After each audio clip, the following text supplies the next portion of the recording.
ركلة حرة ملعوبة داخل المنطقة. فكهاني، السلام عليك يا محمد فكهاني.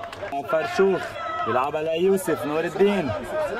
يوسف بيحاول بيسدد، حلوة حلوة من يوسف ولكن بالعارضة. علي اطلع من ورا. لاعب برشاوي. الكرة ملعوبة على الجهة الثانية. محاولة لكريم برجاوي بحولها داخل المنطقة. خطيرة خطيرة، جول.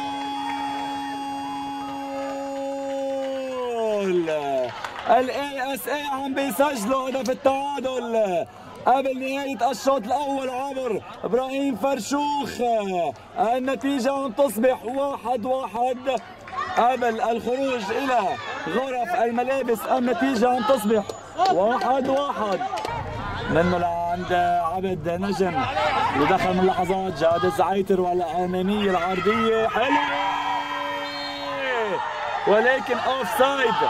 اوف سايد بيقول حكم المساعد الأول. الحكم المساعد الأول بيقول جاد زعيتر. على التنفيذ داخل المنطقة، رأسية،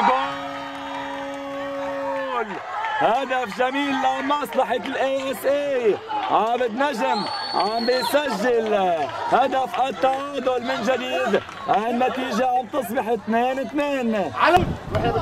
الكرة أمامية داخل المنطقة. محاولة لعند الفرشوخ. إبراهيم فرشوخ بيحاول على الجهة الثانية والكرة الأمامية داخل المنطقة. محاولة للاي اس اي، تسديدة، جول.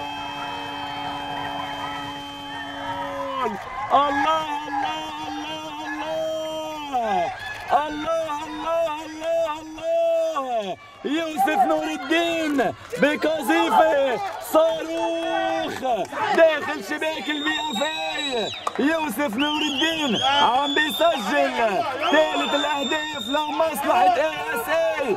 الريمونتادا اي اس اي داخل شباك البي اف اي على ارضه بملعب فرم الشباك. روح يا علي، هلا يوسف، هلا كبسة قصيرة تعيين.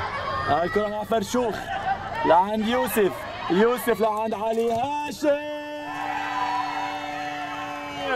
بوم بوم بوم. علي هاشم عم بيسجل الهدف الرابع بشكل رائع لمصلحة الاي اس اي. زلزال من لاعبي الاي اس اي بالشوط الثاني للمباراة.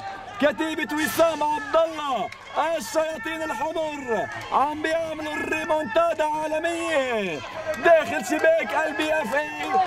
النتيجة عم تصبح 4-2 لمصلحة اي اس اي. وهيدي اللحظات مبروك اي اس اي، هارد لك بي اف اي. هيدا كان كل شيء. كان معكم ناصر خالد، بتشكركم على حسن المتابعة. بقول لكم